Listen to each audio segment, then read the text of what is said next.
একটি রাজনৈতিক দল তারা নির্বাচনের স্বার্থে, রাজনীতির স্বার্থে ইসলামকে ব্যবহার করে জাতির মধ্যে বিভক্তি নিয়ে আসতে চায়, বিশেষ করে ইসলামের ক্ষতি করতে চায়।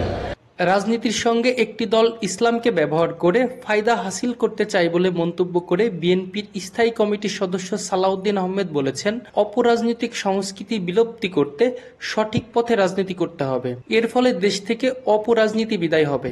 শনিবার বিকালে নারায়ণগঞ্জের কেন্দ্রীয় ঈদগাহ মাঠে আজমতে সাহাবা শীর্ষক সম্মেলনে তিনি এসব কথা বলেন। এ সময় বিএনপির স্থায়ী কমিটির সদস্য সালাউদ্দিন আহমেদ আরো বলেন, আমরা বাংলাদেশে সবসময়, বিশেষ করে নির্বাচনের আগে, ইসলামকে রাজনীতিতে ব্যবহার করার এবং বিভিন্ন তরিকায় ব্যবহার করার রাজনৈতিক ফায়দা হাসিলের জন্য আমরা লক্ষ্য করি। ইদানিং সেটা আরো বেশি লক্ষ্য করি এই জন্য যে একটি রাজনৈতিক দল তারা নির্বাচনের স্বার্থে, রাজনীতির স্বার্থে ইসলামকে ব্যবহার করে জাতির মধ্যে বিভক্তি নিয়ে আসতে চায়, বিশেষ করে ইসলামের ক্ষতি করতে চায়।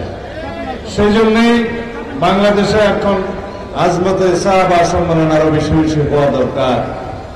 যারা আমরা বাংলাদেশে শতকরা 90 থেকে 92% মানুষ মুসলমান, আমরা মদিনা ইসলামের চর্চা করি, আমরা মদিনা ইসলামে বিশ্বাস করি।